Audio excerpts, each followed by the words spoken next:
like a Hellcat.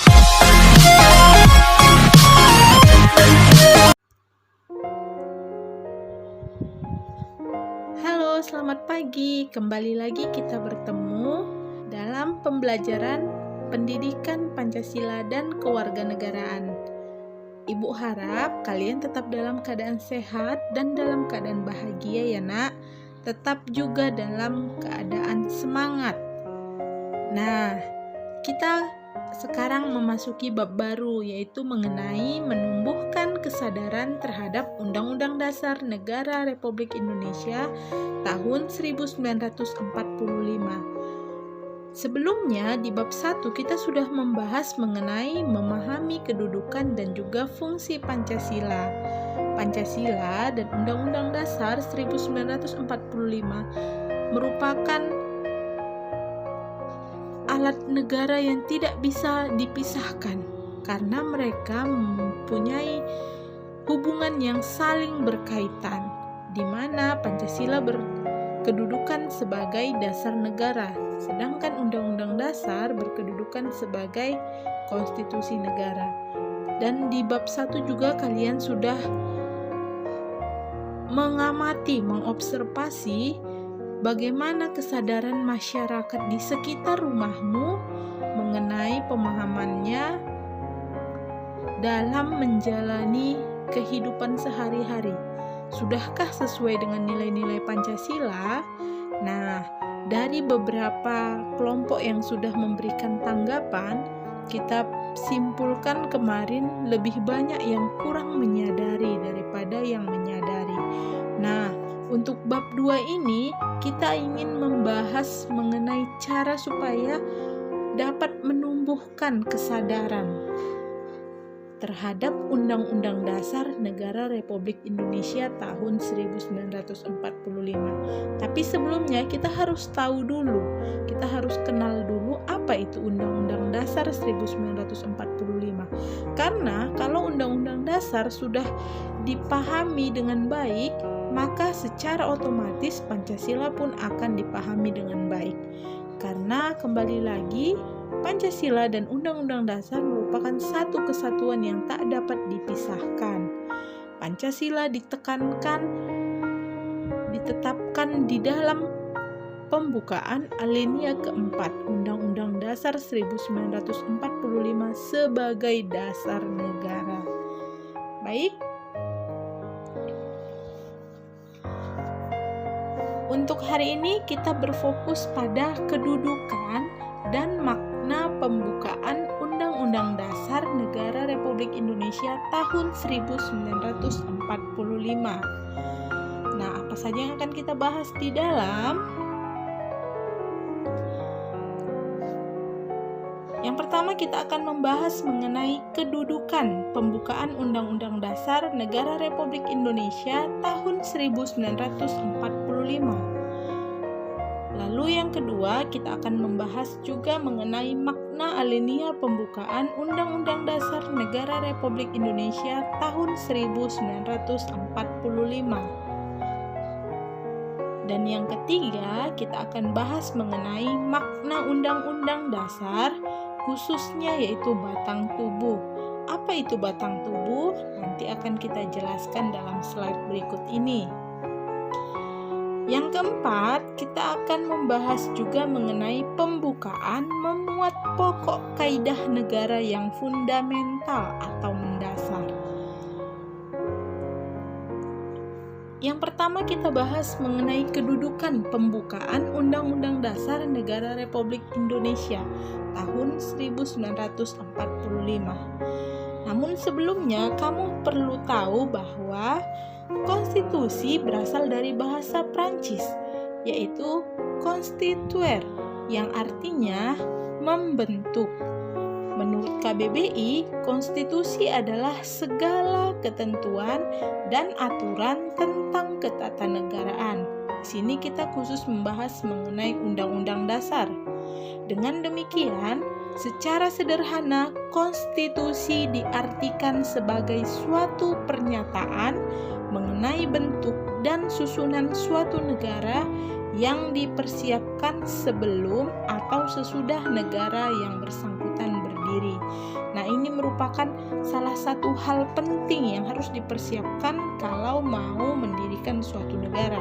Kita kembali ingat ke belakang, di catatan sejarah kita tercatat jelas bahwa sidang BPUPKI yang berlangsung sebanyak 2 kali pada tanggal 29 Mei sampai 1 Juni itu adalah sidang pertama, dan sidang yang kedua tanggal 10 Juli sampai 17 Juli 1945 itu sidang kedua.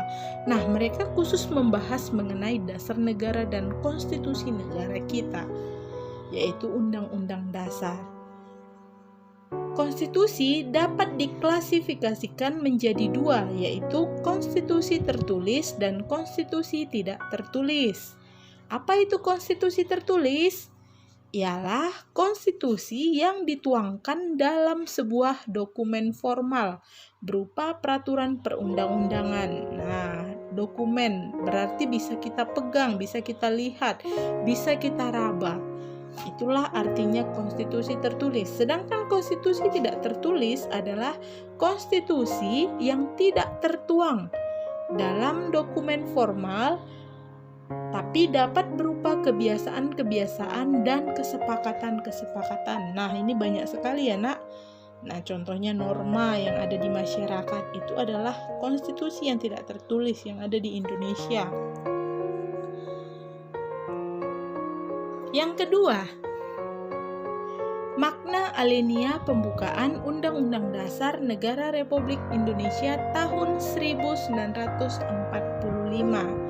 Nah, di sini kita akan bahas per alinea.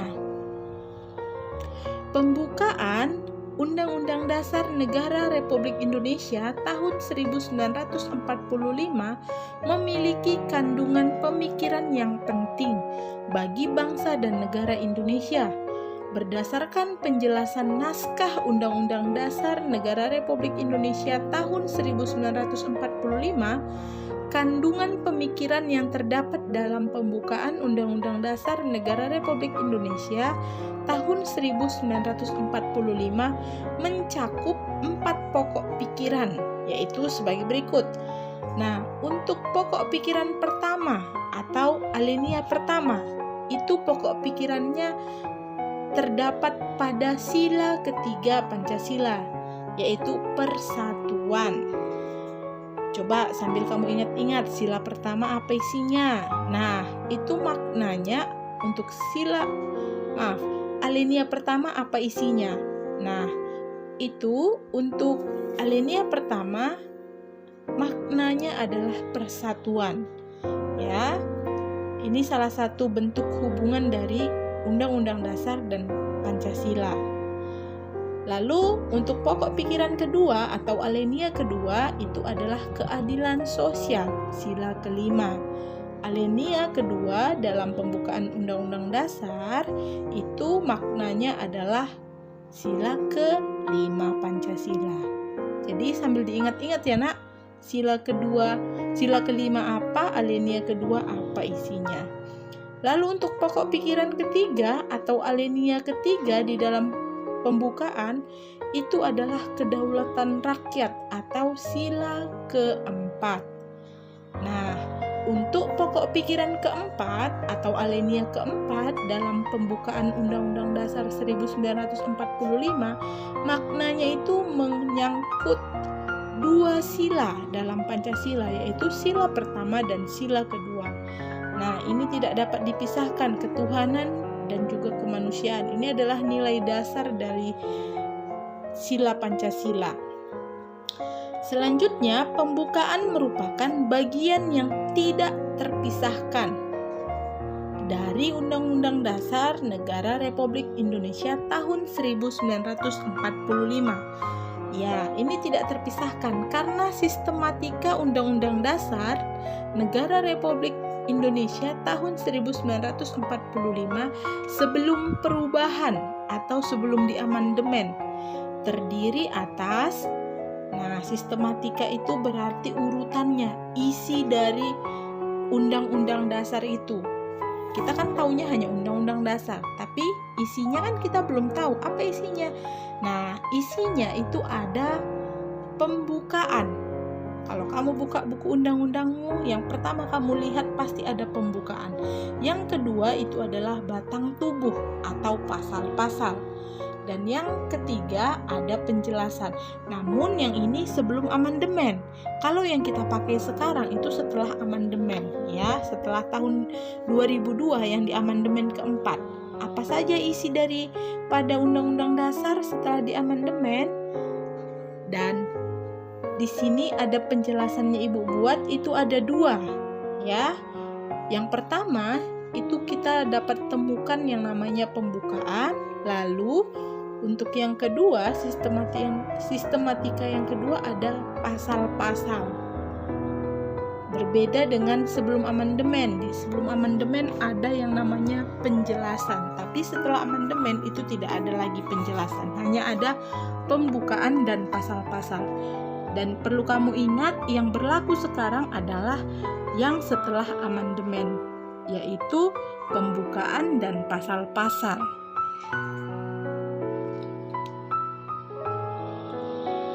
Selanjutnya, bagi bangsa Indonesia, pembukaan Undang-Undang Dasar Negara Republik Indonesia tahun 1945 memiliki makna antara lain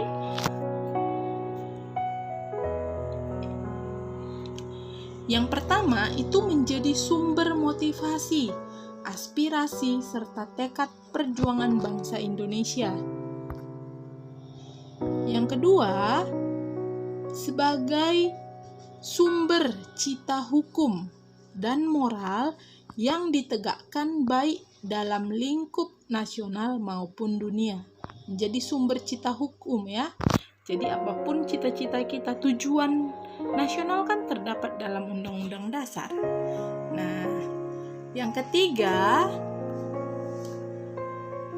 mengandung nilai-nilai universal yang dijunjung tinggi oleh seluruh bangsa Indonesia.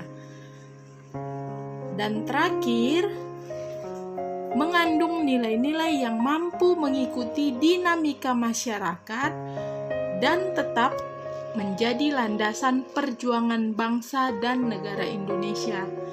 Mampu mengikuti dinamika. Dinamika itu adalah perubahan. Jadi dia tidak akan ketinggalan zaman, ya. Undang-Undang Dasar 1945 sudah dirancang dapat mengikuti perkembangan zaman. Untuk bahasan yang ketiga, kita akan bahas mengenai makna Undang-Undang Dasar.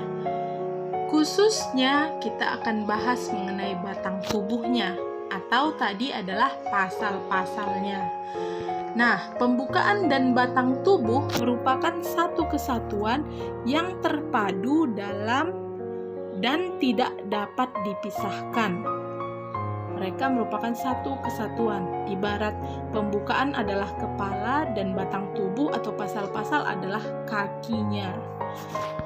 Batang tubuh merupakan perwujudan atau perincian dari pokok-pokok pikiran pembukaan Undang-Undang Dasar Negara Republik Indonesia tahun 1945 ke dalam bentuk pasal-pasal atau batang tubuh. Oleh karena itu, setiap pembuatan peraturan perundang-undangan lainnya harus bersumber dan berdasarkan pada pasal-pasal atau batang tubuh. Nah, nanti kita akan bahas juga di bab selanjutnya itu mengenai urutan peraturan perundang-undangan, ya. Lalu Undang-Undang Dasar, khususnya yang batang tubuh Negara Republik Indonesia tahun 1945 berisi 2 materi, yaitu yang pertama, materi pengaturan sistem pemerintahan negara dan materi hubungan negara dengan warga negara dan penduduknya. Contohnya, materi hubungan negara dengan warga negara dan penduduknya meliputi berbagai bidang, antara lain bidang politik, ekonomi, sosial, budaya, dan hankam. Yang kedua, materi pengaturan sistem pemerintahan negara memuat kedudukan, tugas, wewenang, dan hubungan antar lembaga negara. Baik, yang terakhir kita bahas mengenai pembukaan memuat pokok kaidah negara yang fundamental atau yang paling mendasar. Pembukaan memiliki kedudukan yang lebih tinggi daripada pasal-pasal, karena pembukaan merupakan pokok kaidah negara yang fundamental atau stats fundamental norm. Sebagai pokok kaidah negara yang fundamental, pembukaan telah memenuhi persyaratan, yaitu sebagai berikut. Yang pertama, berdasarkan sejarah terjadinya bahwa pembukaan ditentukan oleh pembentuk negara. Nah, ingat lagi pada proses perumusan Undang-Undang Dasar ya kan, yang dilakukan oleh BPUPKI dan dilanjutkan oleh PPKI. Sudah terlihat jelas dari sejarah bahwa itu dibentuk oleh pembentuk negara kita, founding father kita. Berdasarkan isinya, untuk poin yang kedua ya, bahwa pembukaan memuat asas falsafah negara, yaitu Pancasila, asas politik negara, yaitu kedaulatan rakyat yang terdapat dalam sila keempat, dan tujuan negara. Tujuan negara ada 4 kan? Nah, itu jelas ada di dalam pembukaan Undang-Undang Dasar 1945. Nah, poin yang ketiga, pembukaan menetapkan adanya suatu Undang-Undang Dasar Negara Republik Indonesia. Nah, demikianlah hasil dari pembahasan materi untuk bab 2 ini, materi pembuka ya nak. Silahkan dicatat di bukunya poin-poin penting, karena ini akan banyak ibu ambil untuk ujian PH2 yang akan datang. Tetap semangat ya, dan salam sehat. Terima kasih.